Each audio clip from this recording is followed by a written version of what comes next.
need to bring back stay-at-home wives. Women are just not meant to work these soul-sucking 9-to-5 corporate desk jobs, working 40 hours a week in a cubicle and getting verbally harassed by their asshole boss. Think back to our parents' generation. How many families had a working dad, a stay-at-home mom, and kids that were raised by the mother? A lot. Meanwhile, nowadays, the husband and the wife are both working these 40-hour-a-week jobs, the kids are left to a babysitter or some school program, and there's no family dynamic. You're going to tell me there's a greater sense of fulfillment for a woman working 40 hours a week at a desk job compared to staying at home, taking care of the house, and raising a family? And this isn't to say that women shouldn't work. They should just work a job that still gives them time to tan by the pool, go to Pilates, go to farmers markets in a sundress, and raise a family. I honestly think that this is why there's so many broken households today. The husband and the wife both go work 40 hours a week. The kids go to some after-school program or some daycare and get raised by some nut job. And there's no connection or relationship between the parents and the kids.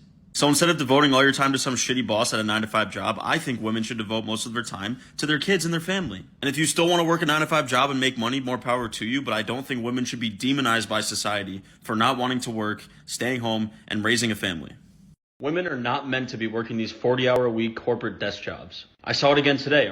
He goes on to say that women shouldn't be working these desk jobs. We should be wearing sundresses and going to farmers markets and looking frilly and silly and happy. And if you don't watch the rest of the video, you're like, yes, King sounds great, but it's not. This kind of content preys on women who, like everybody else, are burnt out, they're overworked, they're underpaid, and we're all trapped in this capitalist hellscape. And by using this burnout, he pushes this patriarchal idea that women belong in the house cooking and cleaning and taking care of kids, which he says at the end. We know this kind of content is sinister, not because of the way that it undervalues the mental and emotional labor of taking care of a house and taking care of kids, but because he glosses right on past the value of financial independence without taking it head on.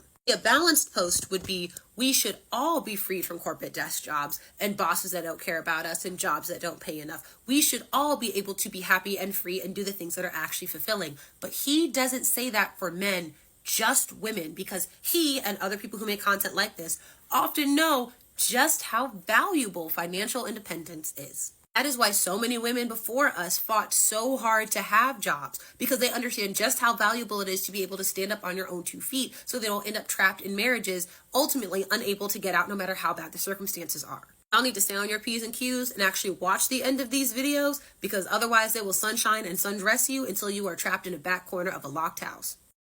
I quite literally rather be depressed working a 9-to-5 job and like doing that every single day in corporate. I do that anyway and I'm very happy. Besides the point, I'd rather be absolutely miserable and hate my life than have to stay in a relationship or stay with someone and have to depend on them for financial support, or depend on anyone for that matter. That is the stupidest video I have ever seen. Do not listen, girls. Women are not meant to be working these 40-hour-a-week corporate desk jobs. Hit me with it. I saw it again today. A really pretty girl walking down the street with her corporate t-shirt, jeans, a backpack, her thermos, looking depressed as all hell walking into her job.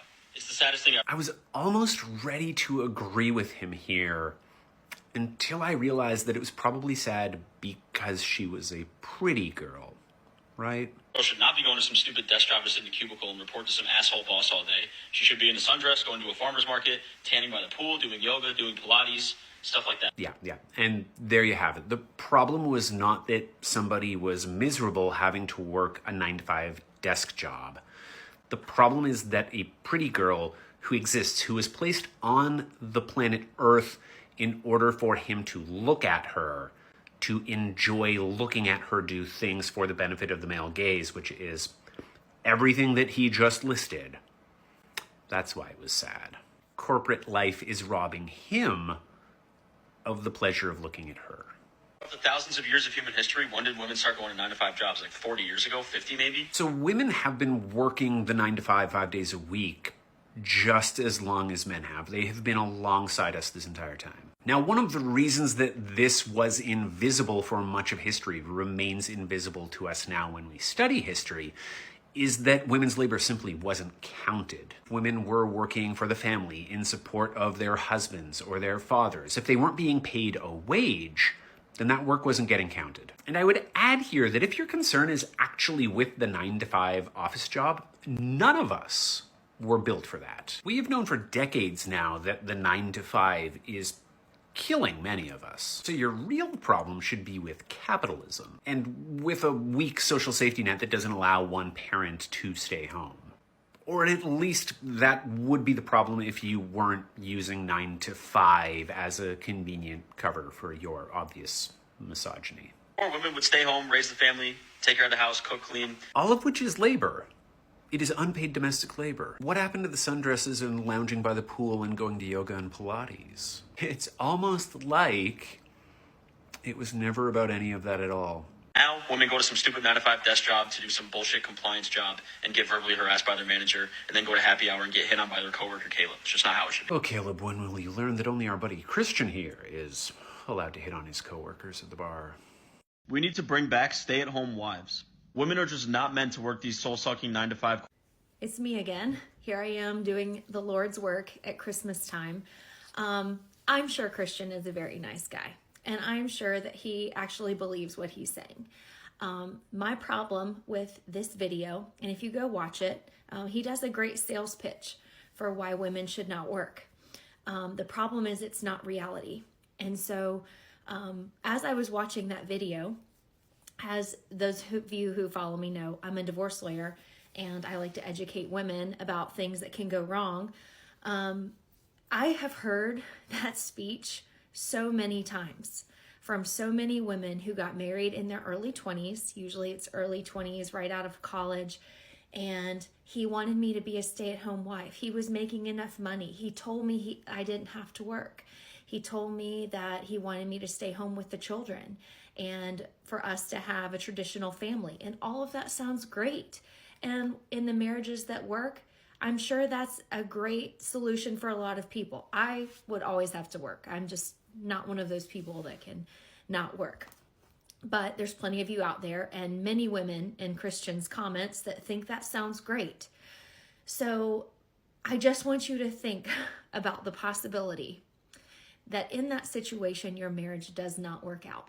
And what do? You think, oh, well, I'll get alimony. Oh, I'll go back to the workforce. Please watch my other videos, because getting back into the workforce is not as easy as you think. And I represent women with PhDs, with master's degrees, and they have a difficult time getting back into the workforce after 10, 15 years. Alimony? No, babe. I'm sorry. It's not going to be. Depending on the jurisdiction that you're in, alimony is very hard. It is the hardest issue in every divorce that I do where there's an alimony candidate, because the money is so difficult to get, especially depending on your judge. If you have a more progressive judge, or especially a female judge, it's much harder to get alimony. So this is my solution, okay? If you watch Christian's video and you're like, you know what? This sounds exactly like what my boyfriend is saying to me. And we're getting married, and I want to be a stay-at-home mom, and I never want to have to work. And I just want to go to Pilates all day. Ask him for a prenup. Ask him if he will sign a prenup that says that if you agree that the last one I did, I put in writing that they would have to agree in writing that the wife was not going to work anymore, that he's guaranteed to pay you alimony. And make it something like no less than 20% of his take home, up to a maximum of, X dollars a month. Now, obviously, doing something like that creates a lot of need for foresight, right? You don't know what he's going to be earning. You don't know what your need is going to be. But ask him if he will sign a prenup saying that if you both agree that you are not going to work and you're going to raise children, you are guaranteed alimony. And it should be, say, the duration of the marriage. So if you're married for 10 years, he pays 10 years of alimony. See if he'll sign that. And if he doesn't sign that, then that should tell you something, that he doesn't plan to take care of you in the event that you are a stay-at-home mom, which is exactly what he is suggesting that you do. Because when this goes south, if it goes south, he will be saying, I never agreed for her not to work. I constantly told her to go back to work. He will deny he ever said this. So I want you to get it in writing up front. If we agree I'm not going to work, you agree to pay me alimony. You could even pay it while you're still married. I love this idea. Let's start having husbands pay stay-at-home moms a certain amount of money, say $1,000 a month, whatever the cost of childcare would be. or the cost of a housekeeper would be. And they get to put that into an account, and that is their separate property. It's untouchable in the event of a divorce. It's theirs. See if he'll agree to that. That, ladies, is how you're going to weed these guys out. The ones that actually want to take care of you versus the ones that just want to be able to financially control you in a marriage, because that's what happens when you lose your right to earn income. You're completely dependent and they have the control. So let's go ahead and negotiate it on the front end, shall we? Merry Christmas. Women are not meant to be working these 40-hour-a-week corporate desk jobs. Yes, thank you. Finally, a man who is so close to getting the point that none of us are supposed to be doing that. None of us human beings are meant for that kind of a life. We should all be frolicking in a field. Damn. We need more men like that in the world. Fuck. And I am so sure that man got so much hate on that video from all these wannabe feminists out there. But gosh darn it. I'll take it. I'll take it. I need more men like that out there because I am more than happy. I'm more than happy to give up that 9-to-5 life. I'm more than happy to put a sundress on and walk around this farmer's market. I don't even like farmer's markets. But if that's what I need to do all day long, to not work a 9-to-5, I'm down. I am so down to clown Christian. Are you like running for president, sir? Is there a way to get you in office so you can start to enact these policies and make it illegal for a woman to work 40 hours? Because fuck, I would love that. I mean, logistically it'd be a little bit difficult because there's so many single mothers out there, but I feel like if there was a way to hold men accountable or to hold partners accountable for treating their significant others correctly and making enough money so that way their other significant other, their woman or their whatever you want to call it, could stay at home, I would love that.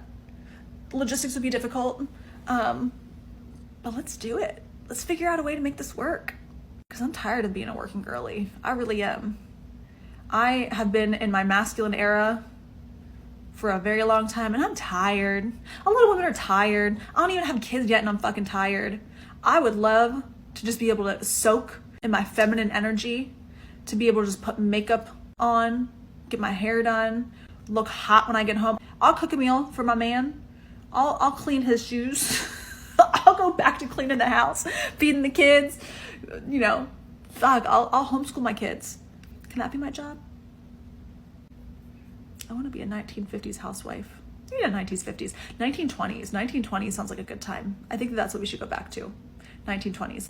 While this guy's video may come across as being a "you don't have to work, I'll take care of you, queen, pick me" oriented video, really it is the benevolent misogyny way of saying get back in the kitchen. Nobody is meant to work a 40-hour corporate computer desk job. There's nothing about the nature of women that makes monotonous computer work depressing. Instead, alienation and the division of labor in capitalism that makes this not fulfilling for both men and women. Something that a lot of people miss is that there are various approaches in feminism. While most feminists should agree that the cultural enforcement of having women just assume a child-rearing role and not being in the workplace is fundamentally oppressive, it is the Marxist feminists who acknowledge that the simple alternative of just becoming a wage laborer is not liberating either. I think it's sad that a lot of the women in this video's comment section are mistaking infantilization for genuine care. Women are not meant to be working these 40-hour-a-week corporate desk jobs. This year, I read a book called Invisible Women that talks about data bias against women. And the author points out how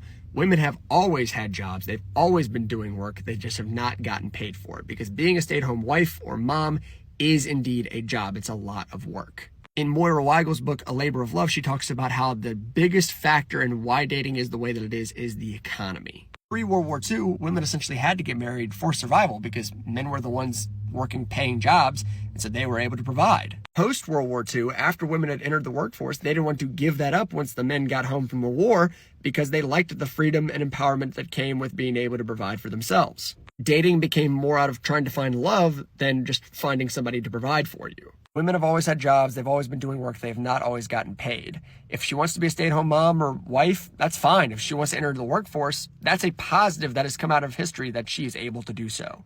Women are not meant to be working these 40-hour-a-week corporate desk jobs. I made this video on a complete whim, all because of a girl that I walked by on the street in Tampa. She was wearing a ReliaQuest t-shirt, she had jeans on, she had her backpack on, and she looked miserable as all hell walking into her job. I had a feeling the video was going to do well, but I didn't think I was going to make it on Daily Mail and be called a Florida man in a blog. Or have the video get stitched dozens of times and go viral every single time. Or that I would make it on some Instagram account that apparently every girl follows and have this one go viral too. Or that I would get stitched by some girl named Tinks who apparently everybody also knows. So to that random girl I walked by in Tampa the one day with the ReliaQuest shirt on looking miserable, shout out to you.